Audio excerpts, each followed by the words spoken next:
Secret friends, unite!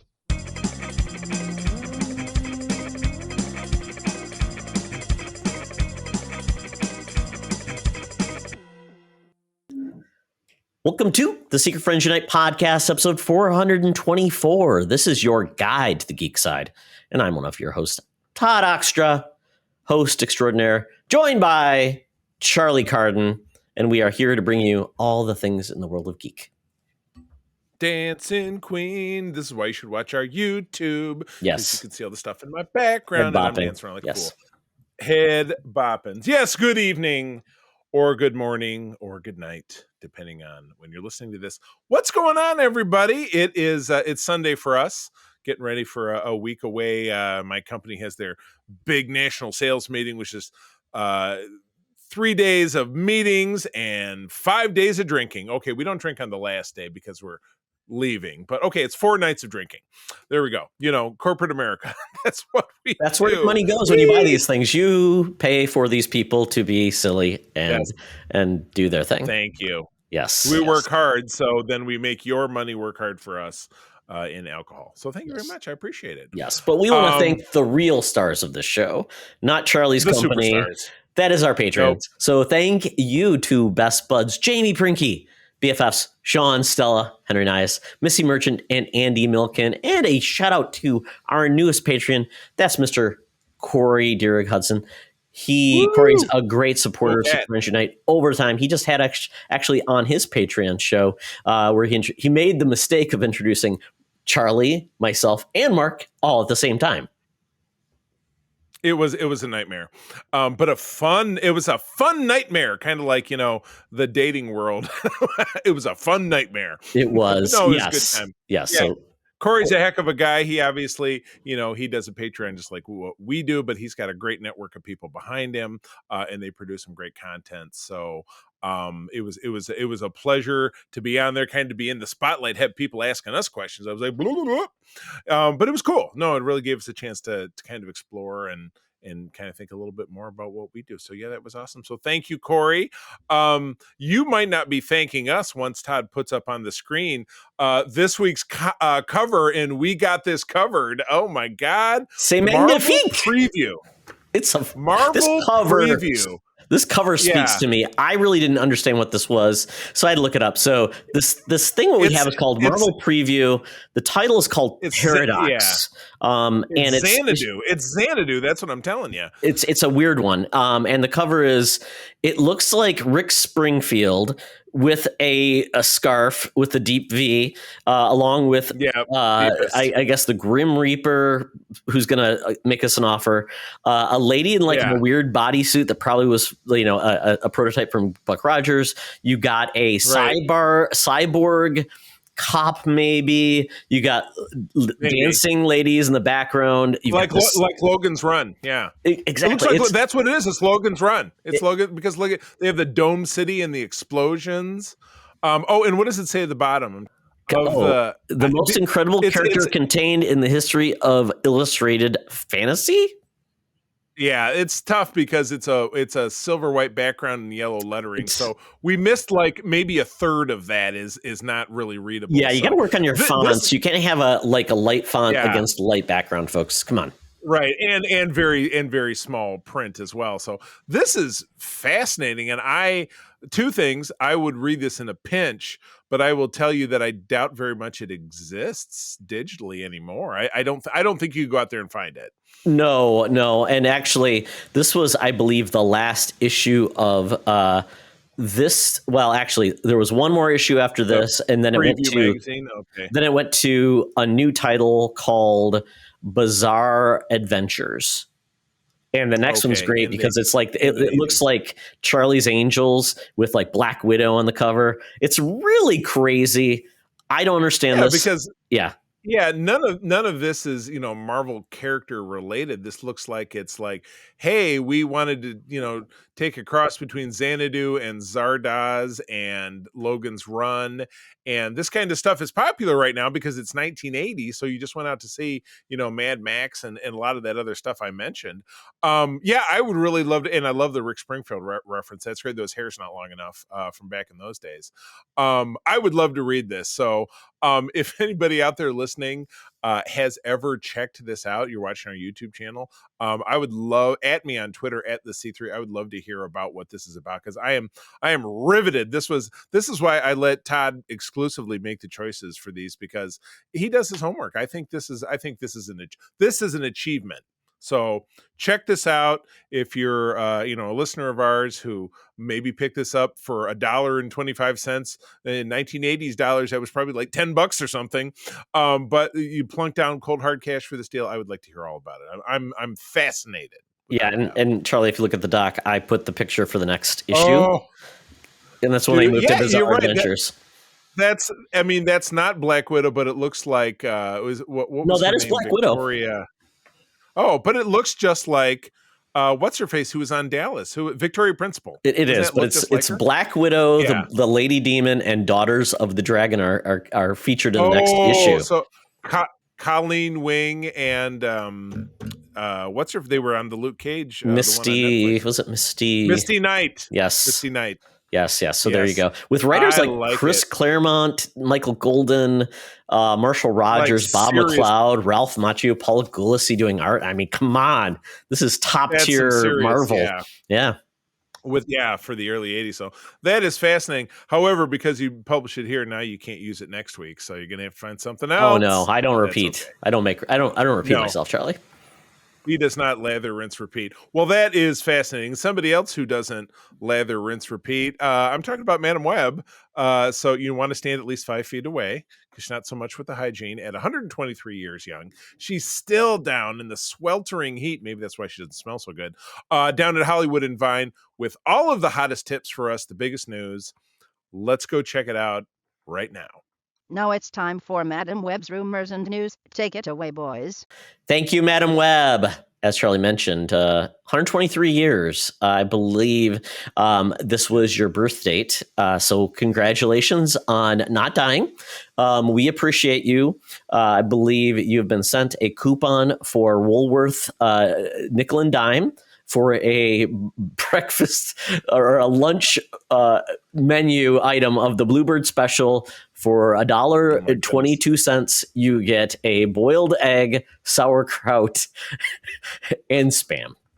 Enjoy. I remember when Missy Merchant and I were doing our Patreon segment on Quantum Leap just recently. A character got an egg salad sandwich for lunch. And I was like, whoa. Oh, I love egg salad. It was so good. In the deep South, in an unair conditioned lunch counter. Egg salad. Oh, love it. Fantastic. All right. What do we got? I'm going to let you tackle this one up the top. What do we got? Yeah. So Transformers, they are basically managed by the Hasbro Corporation now. They have an E1 company, but they don't actually distribute their films. They go through Paramount for most of their content, similar to, like, believe G.I. Joe, My Little Pony. I'm trying to remember what all, and then Hasbro also owns Dungeons and Dragons. So that's kind of like all of the licensees that they own. So we are seeing a lot more with Transformers coming out, because it's been a cash cow over the years. You've always had a Transformers comic, or cartoon series, a comic book, and toys, and they want to continue to milk that beast. I'm a huge Transformers fan. So we're getting the live action movie this year, which hopefully is good and following Bumblebee.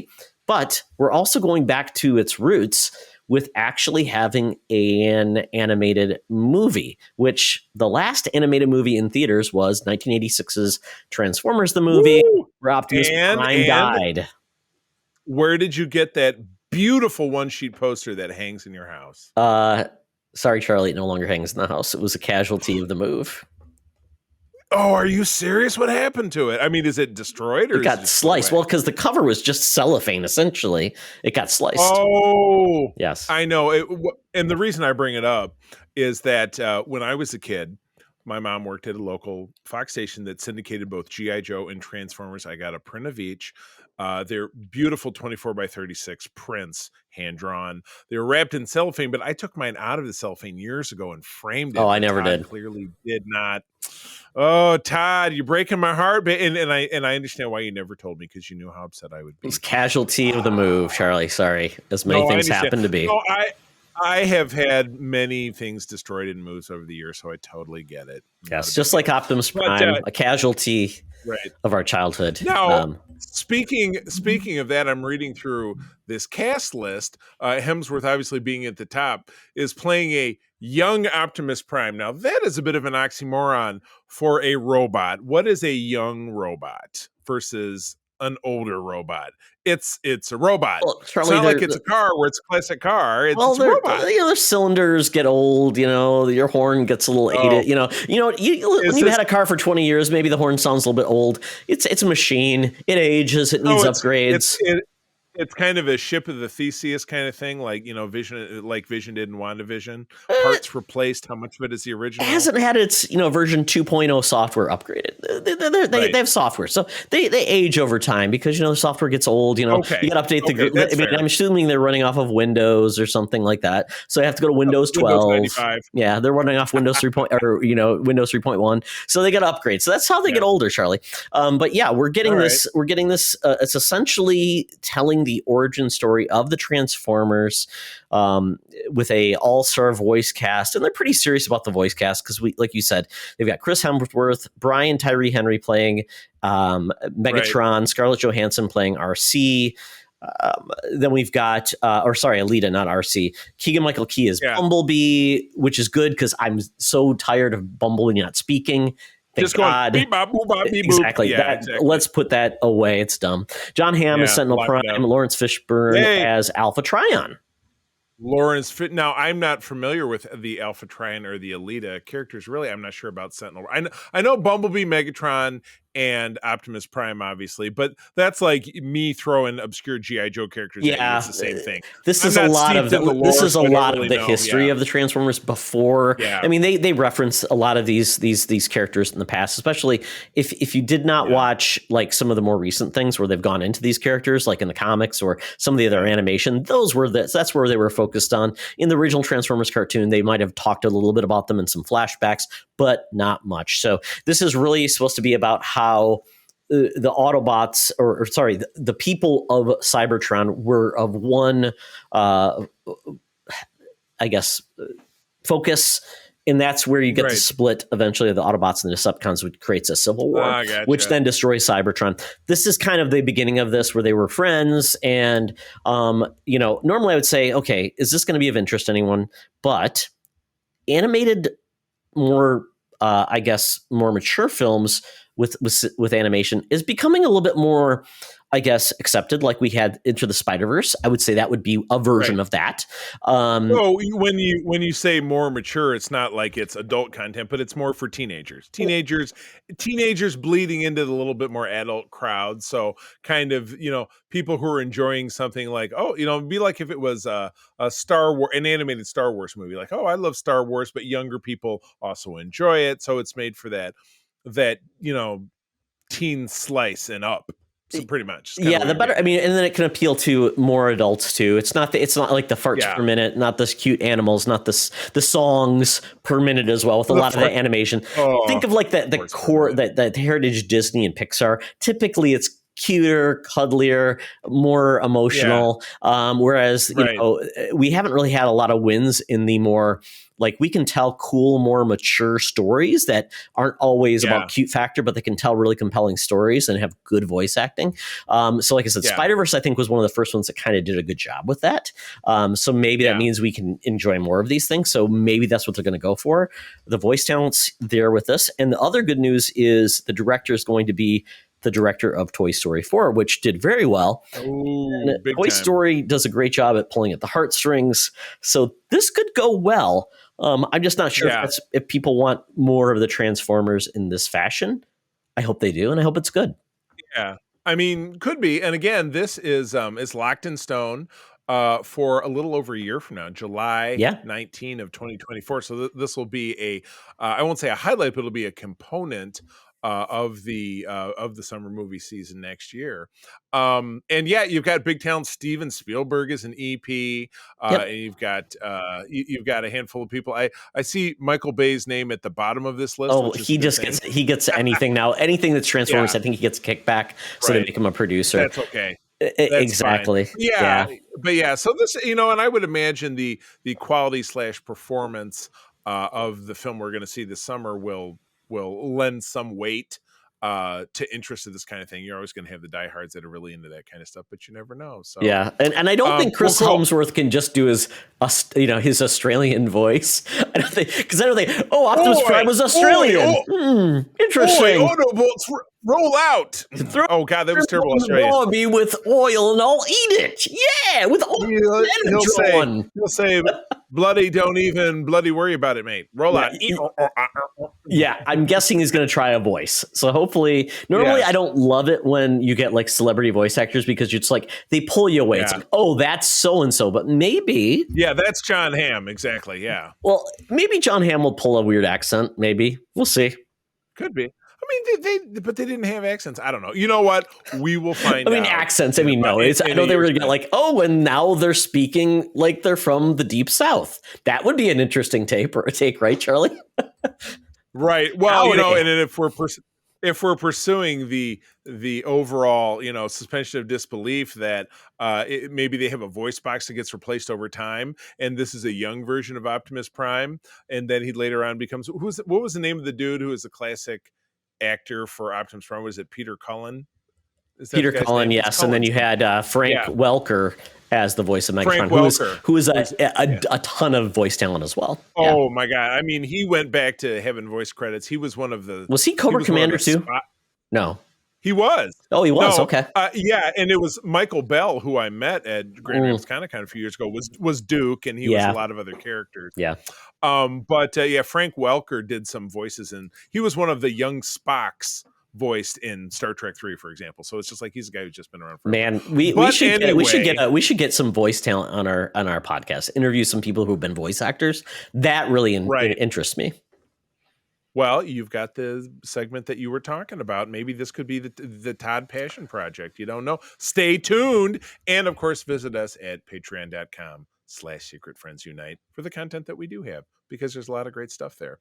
All right, what do we got up next? It has to do with, Todd, you grabbed me with this slug line. Is the Blade movie going to suck? Yes. What do you got? Because vampires do suck the blood. So this Blade movie that's coming out next year, it was announced back in 2019. It's apparently was ready to go, and then they found out it was going to be like 90 minutes long and like only have like one action sequence. And they're like, nope, we're not doing that. So apparently they have gone back to the writing ring and to try to actually make a Blade film that actually works. And I'll be honest, I think the first two Blade films are pretty damn good. The third one, not so much. So, and that was pretty much the first Marvel series that actually showed that, hey, Marvel movies can make money. So they will have a place in Marvel history. Yeah. Marvel properties, right? Following up the amazing success of Howard the Duck in 1986 with duck boobs. And all those Fox made-for-TV Marvel movies that we love so much, like Nick Fury and Generation X. Yeah, don't forget, the Incredible Hulk with Thor and Thor and Daredevil and their version of the Kingpin. Ugh. Yeah. No. Yeah. So the good news is, though, it sounds like they are bringing on a good writer who did True Detective, Nick Pizzolatto, which can only mean good. But of course, if you're bringing on a writer now at this stage, we are in April 30th, and this movie's supposed to come out September 6th. I imagine, what year? Next year? Yeah, next year. Exactly. So it's like, they got to get the script. Is he just there to polish the script? Is he creating a new script? Hope so. I mean, because this production's been out since 2019. This was when it was announced. Yeah, he's been brought on board to punch up the original script by Michael Starbury, which sounds like Starburns. Remember Starburns from Community? Well, it's funny you should mention that, because Patton Oswalt, who I revere, did free comic book day thing about the Starburns character, but he does a great routine about writing punch ups, and he said the awesome thing to do is get one on an animated picture because all you have to do is write things that people yell off screen. So maybe that's what this guy's doing. Like Blade's walking down the street and someone says, "Uh-oh, I fell in butterscotch." That was from the Patton bit, you know what I mean? Or just yell unfunny funny things over unfunny dialogue. Hey Blade, you like steak? Yeah. I mean, come on. It writes itself, folks. Don't put any garlic on my food. Yes. Yep. No pineapple and garlic on my pizza. Hey-o! Oh, it's going to be sunny tomorrow. I better wear my shades. I don't know. Those are the things I like. Vampires don't like. But cut it out. So, originally Bassem Tariq was set to direct the movie by a script by Stacey Ama Osai Kafour. But the production was put on pause following Tariq's departure. Bo DeMaio from The Witcher was brought on to rewrite the script, and a month later, rewrites duties were handed off to Starbury as Lovecraft Country's Jan DeMarge was brought on to direct. Honestly, the only thing that hasn't been in flux through all of that is Ali really wants to be Ali Marshall Ali really wants to be Blade, Ali, yes. and he's apparently ensuring it's going to be the best possible version of Blade. So, wow, Charlie, movies with a really disastrous past can sometimes be saved. Sometimes they can't. So I don't know. Yeah. Blade seems like an easy thing to do, though. Yeah. It seems like fight vampires. Well, yeah, it's not high art. It's not very much inside baseball. I mean, the last movie that I feel like had real attention that was this much of a dump and scrub, which is an old term from our family business. My dad ran a photo lab, and that's what you do. You needed to clean the equipment is you dump it all out, scrub it out, and then reload it with new chemicals. So Solo, a solo Han Solo movie was the big dump and scrub. They were like, there were fights between Lord Miller and the great Kathleen Kennedy, and she said, "You guys are out of here." And they brought in Ron Howard to refilm the movie, which frankly I enjoyed, but it really tanked in the box office by Star Wars standards. And that was the last Star Wars solo film that we got because it just did not exceed the expectations. So could this be a similar situation? Marvel is, in my opinion, looking to pull itself out of a slump, which we might see next week with Guardians of the Galaxy, in which, of course, Todd and I will, I'm sure, be doing one of our famous spoiler casts about, though we should probably get that figured out really quickly. Absolutely. Let's schedule that bad boy. Yeah, we're really hoping to see because there hasn't been a Marvel film since Endgame, myself personally, that's really blown my socks off. And let's not forget my star prediction of the movie of last summer was going to be Thor: Love and Thunder, and it was not. Yeah. So, yeah, this is not good news for Marvel kind of getting back to the glory days. You know what I mean? So I'm cautious. Yeah. And Marvel does need to start setting up a lot of its new characters for success. And they largely have not had trouble in the background. They've had to fire directors, had to do things like Star Wars has on the other side of Disney. Yeah. So maybe this is one where it's just maybe it's good that the star wants this thing to succeed, but we also saw that with what, I'm blanking on his name, The Rock with Black Adam. I mean, he wanted to succeed. God. And then we also had, what was the other one that I'm trying to think of, that the actor was so into it, but it's you need to separate yourself from the fact that this is probably going to be a disaster. I'm trying to remember what that movie was, but oh well. I don't remember. Oh well, we hope they can get this stuff together because Marvel wants to go into the horror lens of their universe, because we got Werewolf by Night. We like that a lot. I guess Doctor Strange would be part of that in a lot of ways, but maybe not so much. Right. And so if they want to go that route, they really need to make sure that Blade, if it's an anchor, is going to do well. So hopefully they do. Right. Anchor Blade. Oh, my goodness. Well, jumping back into Todd's number one favorite genre of films, I'm talking about prequels. We've got one for The Hunger Games. I don't have it in front of me now. The Ballad of Songbirds and Snakes. I got to tell you, and being a negative Nancy is extra job. Everybody knows that who listens to this shit. This looks god awful to me. I'm sorry. And it was a full 2.5 minute trailer. Clearly it's a prequel by at least 64 years to the original. 64 years it says. So, yeah. Yes. Yeah, so you've got a young version of Donald Sutherland's character. Is it Aldous Snow? Coriolanus. So who is Aldous Snow then? But it looks like Wes Bentley's character is ageless. Is he a robot? Was that him or was that? No, it was. You were thinking of like Stanley Tucci, but it's Stanley actually Tucci. Jason Schwartzman playing Stanley Tucci. Oh my God! I thought it was. Is that Jason Schwartzman? Yes. I mean, Games Master. Todd, I definitely have occasions where I'm cautious about things, and then I have occasions where I'm out like this is a piece of crap, and I'm putting my foot down on this. This is junk. It's due out at Thanksgiving.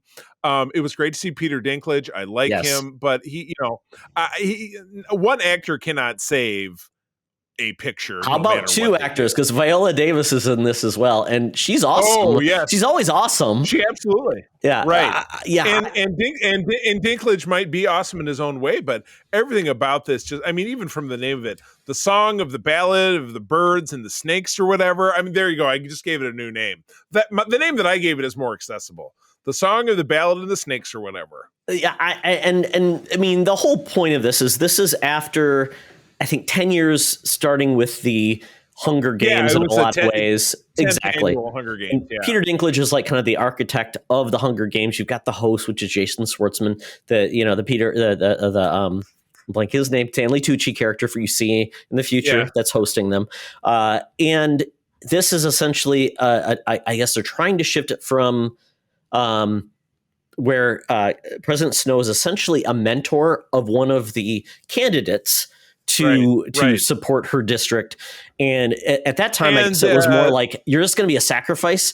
But she says she wants, what are you here for? How are you going to mentor me? The young lady. Yeah. The young lady played Maria in West Side Story, and she was Athena in Shazam that just came out. I think, and she's wonderful. Right? Yeah. She's absolutely. But I don't think it's going to save what looks like a kind of a shit concept, pardon my French. I was watching this, and Todd, you were watching my reactions. I was making a lot of Donald Trump faces. I was like, not having it. I mean, I see what they're trying to do here. They're basically saying, since the Hunger Games was established, it really wasn't about having a winner, having someone you went behind. And this is where Snow is essentially her mentor. This one character that you mentioned, Lucy Gray Bard is her name. There you go. Character's name. And she's like, what are you supposed to do for me? He goes, make you look good. And he goes, no, I want you to help me survive. So this is, I think, is where Snow becomes the person that's really responsible for having the champion that you want to win, you root for, who eventually survives. And I think I understand that, but understanding and knowing where this goes, it feels to me much ado about nothing, which a lot of prequels are. It's like, if this was such an important story, why didn't we start here? Because we would have started, like the Star Wars prequels. Not that we want to go down that rabbit hole, but yeah. So maybe here's a thing. Here's a tiny little thing that made this guy like it, whatever, and pay attention because here's a whatever little wrinkle, and I just no. Yeah, I mean, I share your disdain for if this was such a big deal and not just a chance to say, hey, remember this thing you like? Here's some stuff that kind of reminds you of us. Give us money to go see it. Yeah, it feels really like people. It's really extending the franchise. This feels like a classic pitch meeting. Why? Because money. It doesn't feel like it's because we really love the characters in the universe. Maybe it is. I don't know. I'm assuming the author wants to make more money off this property, wants to do more with it. I get it. That's why you do it. Serious? And fans of the franchise may be excited about it. I don't think this really goes beyond like the hardcore, because I don't think a lot of people are like, oh, I saw the Hunger Games. Why do I want to watch the president that I hated have a love interest? Right. Oh, he was a really great guy once upon a time, but then he turns into a bad guy. I'm sure it's because she dies and something goes wrong. That's when he goes bad. That's when he goes bad. I mean, yes. So anyway, like it or dislike it, it will be available for your consumption by your eye holes at Thanksgiving of this year. So All right, let's move it along, as I'm fond of saying. What is this next thing? This is crazy. You got Captain America himself, Anthony Mackie, and like a Subaru that shoots, or looked like Subaru. Was it a Subaru? I don't know. I think it's a Subaru WRX. Yeah, like their rally cars. Yeah. I got it. I will give you the breakdown of Twisted Metal. So Twisted Metal, Charlie. I know we don't talk about video games. This is a Sony property. This is like the dumbest property in the world that they have, but I think it's funny what they're doing with it. So Twisted Metal was all about just cars shooting each other like a Mad Max, where it's vehicle combat. That's all it was. And then you had these wacky, crazy like Spy Hunter villains, but in a lot of ways it was like you got a crazy clown in an ice cream car named Sweet Tooth. Then you got a guy with wheels on his arms that was trying to kill everybody, and it was just vehicle combat.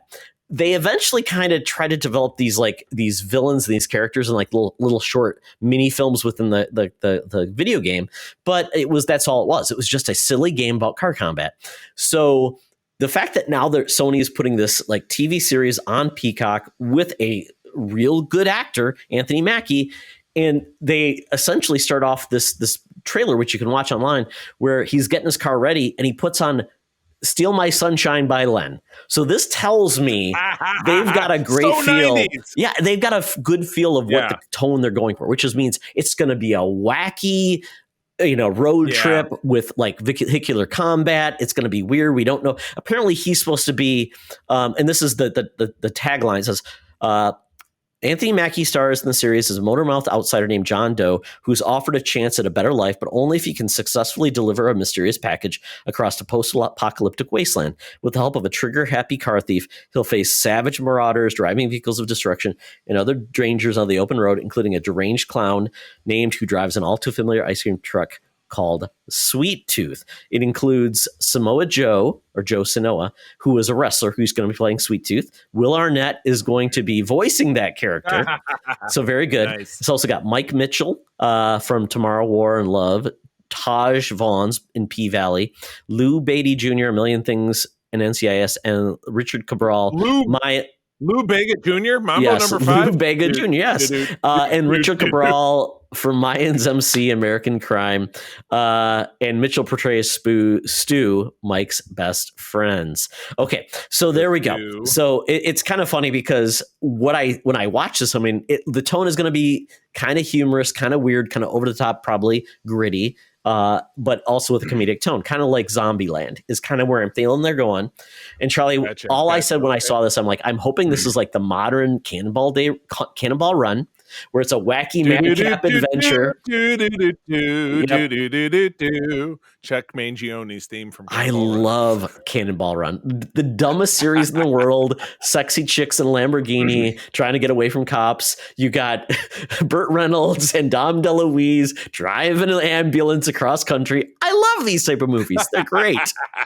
Oh, I got it. You know what? I barely remember that. I feel like that's worth a search on Just Watch. Oh God, that's going to be a great watch. Not 2, kind of like you don't watch Smokey and the Bandit Part 2 or whatever with like Jerry Reed. Caddyshack, or Caddyshack 2. You don't watch that. Yeah, there's a lot of bad sequels you just don't watch.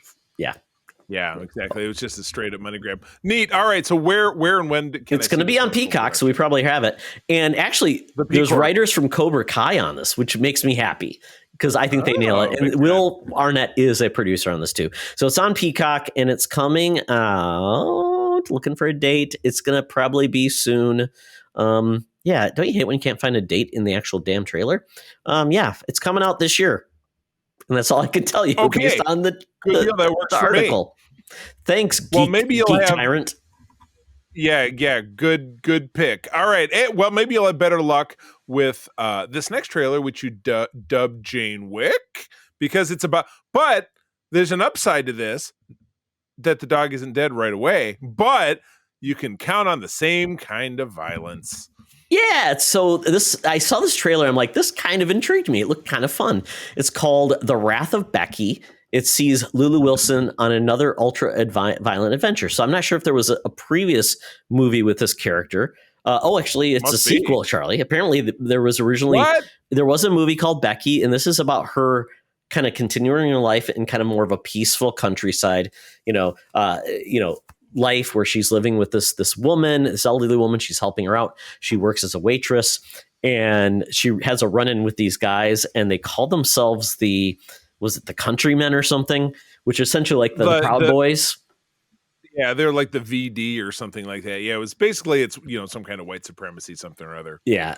So basically she gets pissed off because they kind of make her life crappy as a waitress. She puts some coffee on their lap. It burns them a little bit. And she walks away. Well, then they do a home invasion, essentially beat up her dog and steal it. She wakes up and she wants her dog back because that's the only thing she has that, apparently from her lost life where she lost her family and everything. Right. And and guess what? Guess who has her dog, Charlie? Stifler. Oh my God! It's William Scott. Sean William Scott. William Scott Thomas. Sean William Scott, and he is from Minnesota, if I'm not mistaken. Yes. Isn't he? Yes. Yes. There you go. One of your claim to fame Minnesotians. So, who's showing this? Where's this on? Oh, it's going to be actually a theatrical movie. So this is actually going to be a movie. Yeah. It's coming to theaters, and it's coming in the end of May 26th. Obviously won't be one of our top movies, but no, you don't think so? But this one looks like it's going to be a violent good time, and I appreciate it. I actually will go and seek out Becky and watch it because now that I know about this movie happening, I think I'll watch Becky and see how it goes how she ended up here. Todd, we could break this down in a 1-2 punch in a future Thunderdome segment if we both want to get invested. Charlie, what are we doing next weekend? We're watching Guardians of the Galaxy. 2 weeks, maybe 3 weeks. We'll call it. Well, you said this was the end of May, so maybe, like I said, maybe we'll tee it up. Yeah. So that it's a 1-2 punch. So, all right, cool. Good deal. Well, that is the end of the news. We're going to leave Madam Webb on her corner. And I'm going to get up my phone to bring that makes her sound like she's making proposals, if you get my drift. I mean, I'm leaving her on a corner, but I didn't say it was that corner. I mean, I know it's Hollywood. It's not a great any corner is a bad corner to be a woman on the streets. Todd's all over. Oxford's all over the place tonight, you guys. My goodness. But anyway, it's time to get out Fuber, that Feeble Uber app. We are due down at the Geek Easy to talk a little bit about what we're watching and reading. So let's go. Talk nerdy to me. Talk nerdy to me. We're sitting in the Geek Easy, drinks are poured, and we are ready to get our nerd on. Well, Charlie, how the tables have turntabled. It was the soccer ball through the goal of my soul. Yeah, so everybody's been telling me for 3 years now, oh my God, Ted Lasso's so great, blah, blah, blah, this thing and that thing, yada, yada, yada. And probably a year or so ago, we watched April and I watched almost everything together. So we watched the first couple and we're like, put it back on the shelf. Plus, we have this issue, and it's funny because we ordered another Roku stream bar, the new version of it, because ours has color issues with certain apps. Like you'll push a button and everything will turn red. And with Apple Plus, it skips. So like we enjoyed watching that show Physical, which is another one of their new original productions, kept skipping. So I signed up again today because I wanted to finally watch this show that everybody's talking about, and it's still skipping. So April said, F it, I'm ordering the new unit, and I'm getting the protection plan on it. So we're not going to deal with this anymore. So anyway, started watching Ted Lasso, and again, 10 episodes, 32 minutes each. You can just blast right through them. It's no big deal. So I feel like we started this yesterday. We had seen the first 3 and didn't go back, which we should have, because there's something that references. Yeah, there's something that references the early episodes that we missed out on, but it gets explained pretty quickly. Absolutely fell in love with it. So we watched all of season 1, and then we're into season 2. I think we're on the Christmas episode right now. Good one. Where they're, you have the premise of the show, if you've not seen it, you have an American football coach from the Plain States, from Kansas, who takes a job running a British football club, which would be soccer to us neophyte Americans. And it's Jason Sudeikis of SNL fame is Ted Lasso. And it's fantastic. It's fun. You have the guy who plays Rory Kent, who's the elder footballer on the team, was Hercules in Love and Thunder. Did I get that right? Roy Kent, yeah. Wasn't he? Roy Kent, there you go. That's who it's going to be. Yeah, Hercules, yeah. And then you've got what's her butt, whose name I'm already forgetting, who plays Keely, was in that. Yeah, her name is very iconic. Yeah. Yeah, it's but it was The Offer that April and I just watched that I talked about several weeks ago. The thing about the making of The Godfather, she was the right hand man to Miles Teller's character. So this is a lot of fun. The woman who owns the football Anna club. Waddington. Holy crap! Waddingham. Yeah, she's God. amazing. She's got a wonderful voice too. She's actually going to be doing a Christmas special on Apple TV Plus.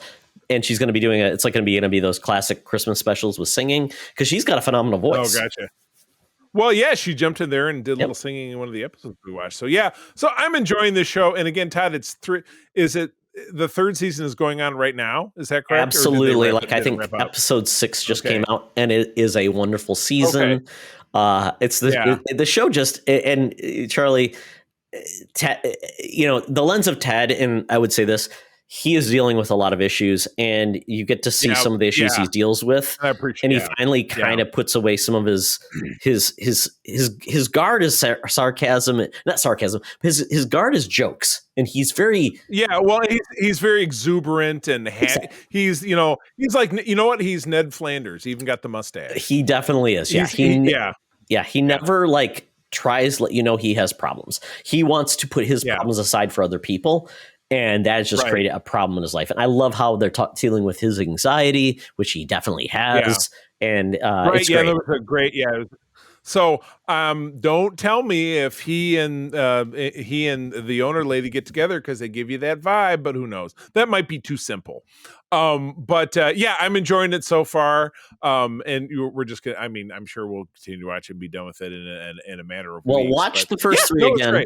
Watch the first 3 again. I think it's well worth it because it definitely refreshes you. Gotcha. And I think I give this to about any comedy. I think you have to watch, if you're going to watch a comedy, you have to watch the first full season. If you don't, it's like, why even bother? Because comedies are about establishing characters and the things. And without that, it's like those jokes don't work. Well, they work because you get jokes to them. You can't land without a rapport. And, it's the idiot Homer Simpson character, the SpaghettiOs, not everything lands so easily. Well, Parks and Rec is a great example of the first season's not very good, but it gets so much better after. Right. Yeah. Right. All right. Very true. I'll grant it that. So anyway, we'll go on watching that. So Charlie, Ted Lasso is my Andor, because I had to get past those 6 episodes to get to the good stuff. Right. Was it 6? How many episodes was Andor? I thought it was 6. I didn't like Andor until episode 7. Oh, jeez. It was 8. Okay. It was 12 episodes. So I'm like, I had to go more. I mean, I pushed myself. So, Todd, here's a pitch meeting. Ted Lasso and Andor, a show. Exactly. You know what? I may have to do that with Lower Decks, Troy. I know that's like I might have to do with Lower Decks. I may have to just push through, and maybe where season 2 is. It's me.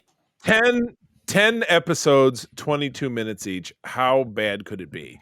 I mean, it could be bad. Can't remember where I stopped. Maybe I stopped on 6. Maybe I don't know. I'll push through season 1 of Lower Decks. Well, here is an exercise, because Mark is like, I'm going to watch it. Why don't you guys watch a couple of them together? Not together, but be like, all right, man, we're going to do with VR. And we watched Rick and Morty. It was pretty crazy. Oh, really? Okay. Because you can watch shows together, and it looks like you're sitting at the same couch, and you're on a big screen. Oh, really? It's kind of crazy. Very, very interesting. Yeah, Rick and Morty is one that's off my screen. But again, Rick and Morty gave birth to Lower Decks because it's the same dude.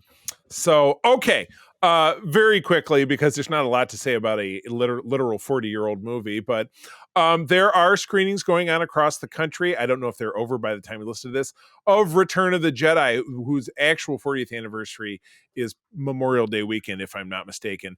This was the end of the original Star Wars trilogy. It's Todd's favorite film from the OT. Mm-hmm. But this was a movie that my mom, who I just had dinner with tonight, pulled my brother and I out of school. I was 7 years old on a weekday to take us to see this movie. So an accomplishment in parenting, and at the same time, not an accomplishment in parenting, but it was worth it. So it was great. I have seen revival showings of some classic films on the big screen in the last 10 or 15 years. And I feel like I always see something that you end up missing by just watching it on your regular TV. So for example, at the Grand Rapids Art Institute here a few years ago. We went and saw a anniversary screening of Raiders of the Lost Ark, which is my favorite film. And I noticed that the one German guy who's, one of the three guys, not the guy in black, but the other guy whose face melts, he had a big plasticky scar on his face. And I never noticed that before watching it on the small screen. So in this, my big reveal was in Jabba's palace, when R2 and 3PO are marched down to the torture droid's chamber and he's reading them the riot act and blah, blah, blah. You don't see in the background that the ground is all littered with pulled apart R2 units. And there's one that looks just like R2 and there's one that's a different color, but it's like there's a whole cachet of them. And I just never noticed it before. So that was the thing that I noticed. Also in the space battle, when Luke is standing wistfully looking out the window and the Emperor's like, "You're gonna brr, brr, brr." The little flashes and stuff that you see are all looped because they're the same. You see two little dots come together and then disappear. And then the next shot, exact same two dots come together and disappear. So you see weird little things when you see something like this on the big screen. So that was cool. It makes me wonder. And the theater was packed. It was packed. And again, our theater, the Celebration Cinema here in Grand Rapids, has gone to all stadium seating. So there are less seats in each theater. And this was in Theater 1, which is their main theater. And I don't know what the seat capacity is, but this was jammed. And I like that. I like that something can bring people out. It sucks that it's a 40-year-old movie. Doesn't maybe necessarily bode so well for our summer movie wager. But again, this was a limited release. We went and saw it on noon on a Saturday, and it was out the Friday before. I don't know if it's continuing to show, but anyway, it was enjoyable. And if it's still out there, check your local theater. I think it's worth seeing. Very, very good. One question that I didn't realize this: the droid in the Mandalorian, was that was checking the surface of Mandalore. That was the droid. R5D4? Yeah, that was the original droid that did not get bought by Owen Lars, right? Correct. Okay. You're right. And if you a redemption story.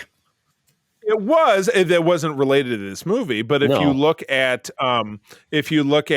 some lore that may or may not be considered canon, he and R5D4 and R2 had this little beep bop boop conversation where R2 says, "Hey dude, I really need to go with this guy to deliver a message," and R5D4 said, "All right, dude, I'll hook you up." That's a non-canonical, potentially not. And we have to do some research. If I'm at me at the C3 on Twitter, and we need the video footage of that conversation, please. I do. I need a judge's ruling because that was in Legends, but I don't know if they made it canonical. Yeah, we need it all droids. Yeah, exactly. Yeah, add me. Please add me on Twitter. And let me Good deal. I was listening to a podcast and they mentioned that. I'm like, I didn't realize that. Okay, good to know. Yeah, same dude. Yeah. All right, what you got? Yeah, so if you do listen to the Patreon episode on Boss Rush Media that we were on, I did talk a little bit about the show already. Charlie's kind of heard a little bit about this, which is Schmigadoon. Yeah. I love season 1, and it's essentially a musical show on Apple TV Plus. Love it. Michael Keegan. I never remember his name. Cecily Strong. Michael Keegan Key, yes. Yes. A couple, they're, having some relationship trouble. They find this land, and it's the land of musicals. It's Oklahoma, all this stuff. And they can't leave until they find true love. And they have problems, and they eventually solve them through song, and then they leave. Well, we get to season 2. They're having some troubles now that they're married. They want to have a baby. Things are not going so well. But don't spoilerize it for me. That's I'm just going to kick off very early trial. So they go back. They go back to try to find Schmigadoon again. Well, things have changed. Schmigadoon never stays the same, depending on what you want Schmigadoon to do for you.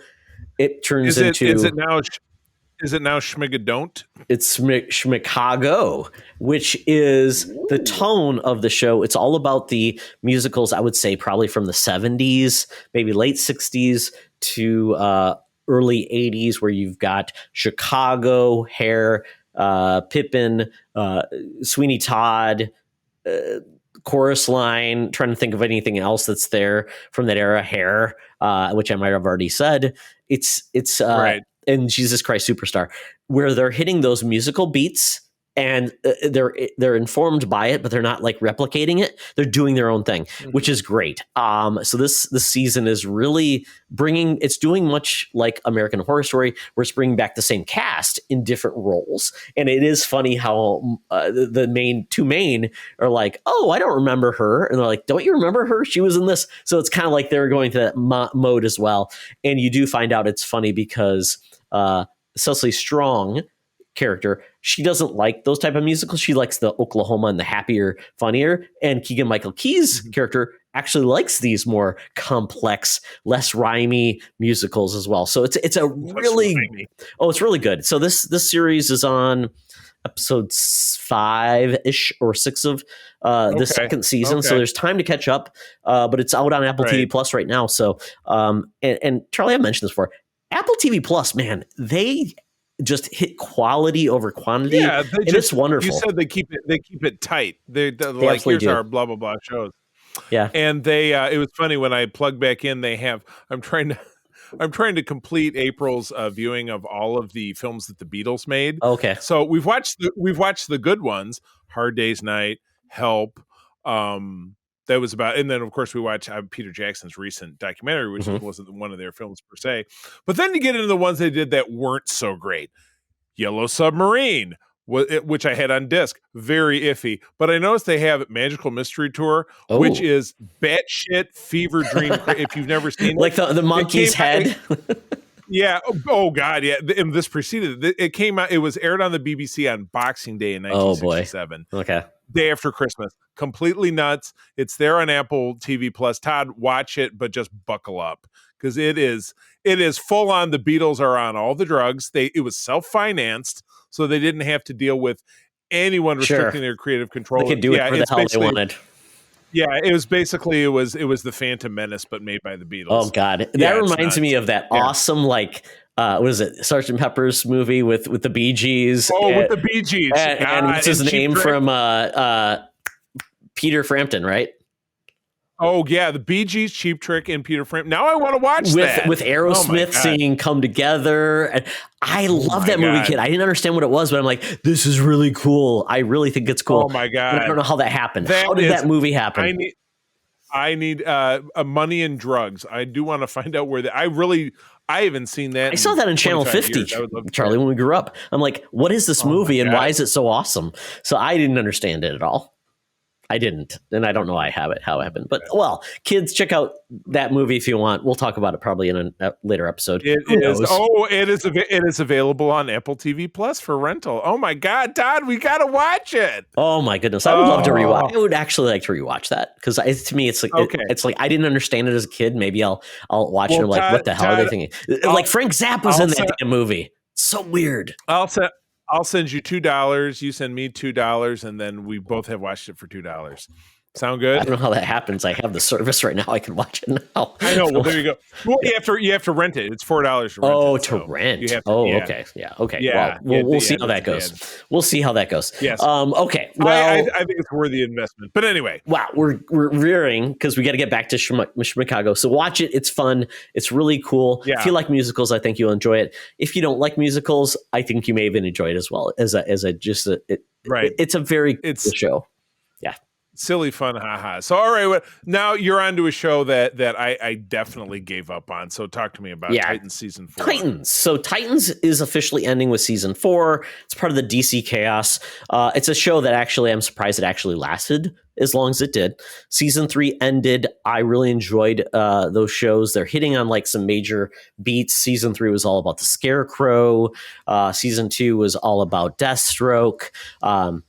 This one is all about a classic villain in the Titans universe, which is Brother Blood. There's been stories with Brother Blood before, and we're digging deep into this. And I'm really enjoying it. It's the first 2 episodes are done.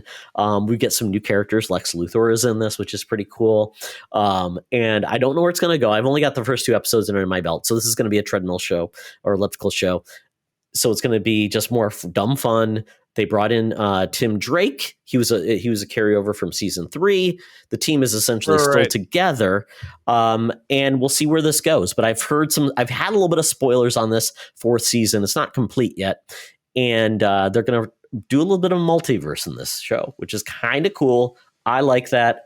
It's not a great show, but I think it's dumb fun, and I enjoy it for that. So I wouldn't recommend anybody say. You mentioned that. Yes, I definitely have. Fun. Yes, I enjoy it quite a bit. It's not something I would recommend to people that don't have an affinity for DC and those characters, because guess what? It's not a great show. I get that. It's not going to win any Emmys, but for me, it's good enough, and I enjoy it. And it's done after this season. Nice. So guess what? It's over. And is it another one of these? It's 10 episodes. Yeah, 10 episodes. Okay, yeah, exactly. Yeah, so that's not so bad. It knows what it is. Well, you know what? If it's 6 rounds, and that's available on Max, correct? Exactly. Pre-Max. Excellent. Very good. Pre-Max. Yes. I'm not Climax. Okay. Not under Max. Yes. Not yes. This never happens to me. Oh, anyway. Thank you, Charlie. Oh my God. Well, you folks, that is it for the Geek Easy. It's time to skip out on the tip because I'm pretty sure my drink got spat in, and this burger is probably made out of squirrel meat. But I got to get up my app for Air Qantas. The land down under awaits us as always. Tina and the Mutants are beckoning for our presence at the Thunderdome. Let's go. Welcome to another edition of Thunderdome. Thank you, Tina. We're sitting in the Thunderdome where the mutants have been gathered for a topic or a game to be entertained. And this week we're doing a game. And this game, folks, is called Pitch Meeting. You've watched the Webb series where they pitch a production that has either succeeded or failed.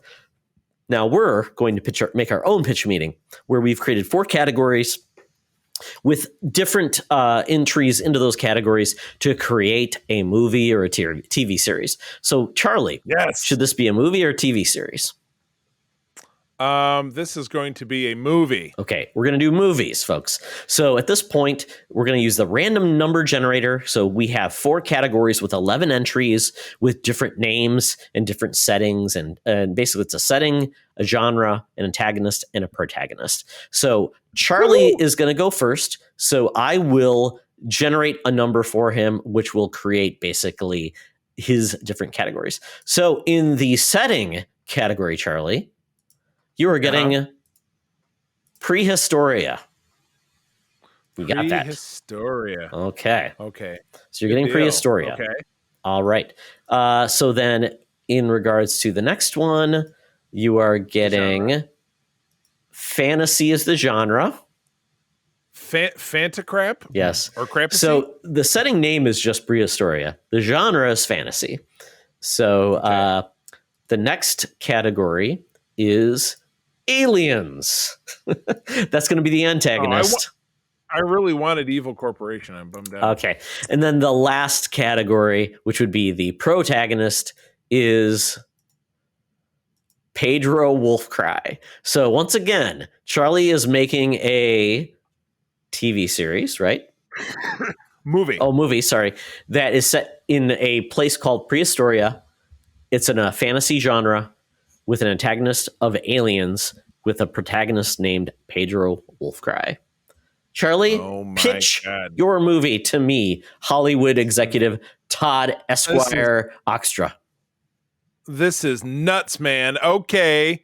Right. So, this is my fantasy film on the Earth known as Prehistoria, as written on ancient cave scribing that we have since discovered. Aliens have come down from Alienopia, and what they're looking for is chili. They're looking for a good chili recipe because they don't have the beans that they would really need to make a really hot rootin' tootin' Texas chili. It's nuts, the things that you can't find in space. But you know what? Cave people don't know how to make that stuff. The youngest member of the prehistorian backwoods Blango tribe is Pedro Wolfcry. He is a nerd. Oh my God. He's walking around with his stone tablets, chiseling comic books and stuff. Girls wouldn't touch him with a 10-foot pole. He's got a saber-toothed tiger kicking sand in his face at the beach, and then all of a sudden the aliens show up. They start blasting away everybody, all the prehistoria military and all the orcs and fantasy guys and their knights in armor, all blown away by alien technology until it's just Pedro and his saber-toothed giraffe unicorn flippity flow who need to find a way to get rid of these aliens. And he's going to have to do it through the technology of the day, which might be some kind of catapult. I'm not sure, but he's got to get these aliens out of there before they kill everyone and or steal the valuable chili beans, which are the real currency of both life and limb in prehistoria. Crickets. Yes, I am confused and amused is the best way to put this, Charlie. I think you should be. I think if you maybe cast Jonah Hill and Ben Stiller as like the fantasy leads, and then you had maybe I'm thinking Michael Cera and maybe Keegan Michael Key as the villains. Yeah, the aliens. Yeah, exactly. Oscar bait. And this is Oscar bait, Charlie. I think this is going to be a cross between animation and live action, like Cool World, the 1993's Cool World. That's what I see. I thought they were going to go for like a Bill and Ted's Excellent Adventure. Well, Charlie, could be. We thank you for your submission. We'll get back to you. Okay, you know what? That's fair. All right. Ooh, scattered applause. Okay, it's Todd time. So, random generated slot for the setting of your film is slot number 8. So it's the Castle Estates. Castle Estates. Oh no, I'm sorry. I picked the wrong one because you have 2 tabs with your name on it. So your setting is go into your Charlie pitch meeting. Go into your Charlie pitch meeting tab. Oh, my pitch meeting. I thought it was Todd is mine, where I pick everything. Oh, okay. So they're in different numbers because I wanted to make sure we weren't repeating the sins. Okay. Well, number 8. So I'm in my pitch meeting. You're in your tab. Number 8. This is your tab. So that number 8 is Pirate Hollow. Pirate Hollow. All right. Think about that. Okay. And for bracket the next one, your genre is a space epic. Space epic. Ooh. All right. Your antagonist is plants. Oh, and finally, your protagonist is also named Pedro Wolfcry. No, that's not right. Your it's Ingrid von Blast. Ooh, I love this. Okay, so my movie involving Pirate Hollow. It's a space epic. Plants are the antagonist, and the protagonist's name is Ingrid von Blast. This is perfect, Charlie. This is like what I've always wanted to create, a space epic involving space pirates. Now, not ice pirates, Charlie. We know that movie, how that ended. Not that. And it was a classic. Yes, it was. So we've got our protagonist, Ingrid von Blast. She's a young girl. She's down on her luck. She's an orphan. She's in a life she doesn't love, and she wants to make something of herself. She's longed to become a space pirate. Oh my goodness. She has tried to, she's read about the journey and adventures of the space pirate Dread.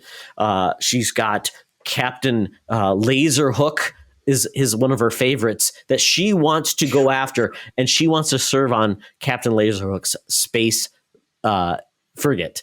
And she wants to look for space treasure. She wants to find space ingots, space diamonds, space bullion. See, everything is named space in front because it's in the future.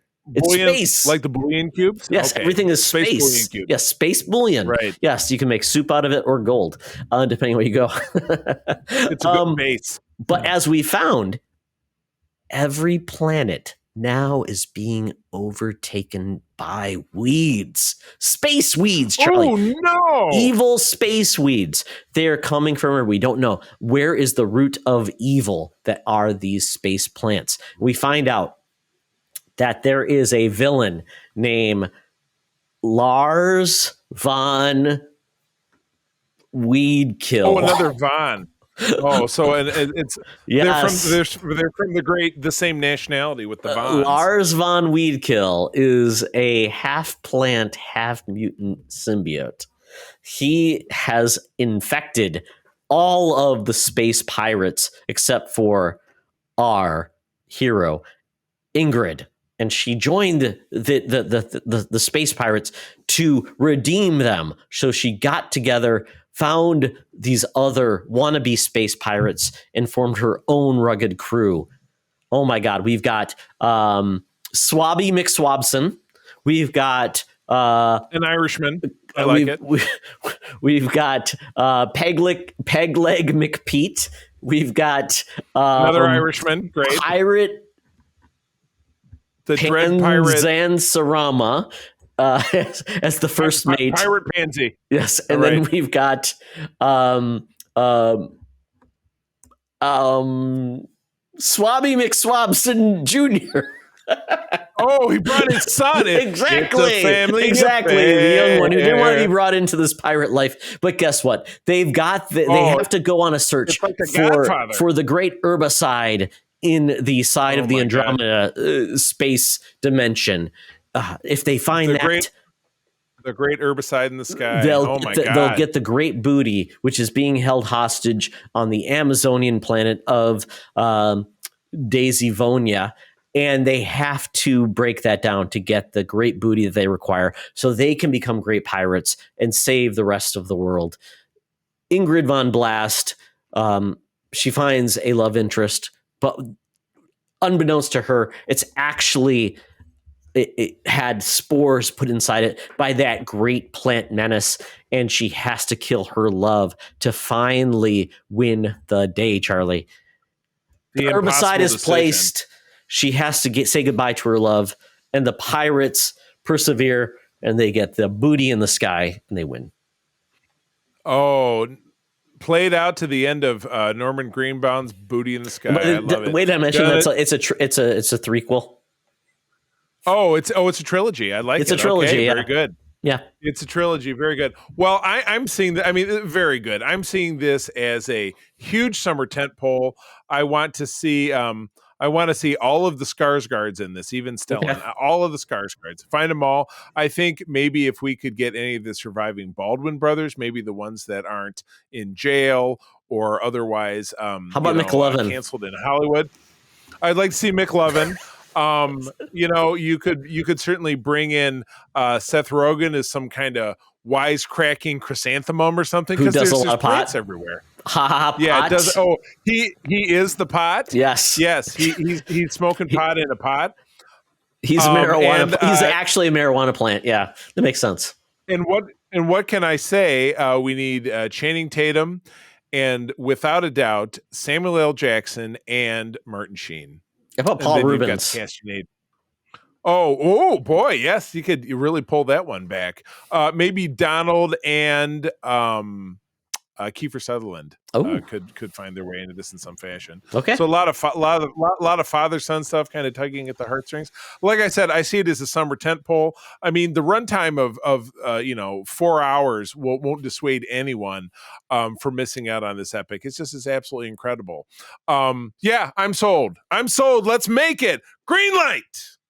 Excellent. Well, folks, I hope you were entertained, and hopefully you didn't puke along the way. Oh my God, I'm feeling a little queasy myself. Oh, what a crazy ride. Well, that's great. Don't let me forget to record that we did this in the random game generator. We might be reminded not to do this again. Yes, right. We try to space all of our games out so that we don't repeat them so rapidly. But friends, thank you for joining us. Want to give a special thank you to our wonderful Patreons whose names we tossed out at the beginning of the show. Remember, you can visit patreon.com/secretfriendsunite to get a sampling of a lot of the great, fun, extra bonus content that we have been creating for you. So check it out. Feel free to support us that way. Another way you can support us, if it's not monetarily, is by reviewing the show on a podcast streamer of your choice. Let us know you're loving us. Drop that 5-star review. It does push our metrics around in a way that I don't totally understand, but it makes more people see us. And we would really and truly love your support in that regard. So Todd, where do people find you out there? If you want to just check me out, because, why not?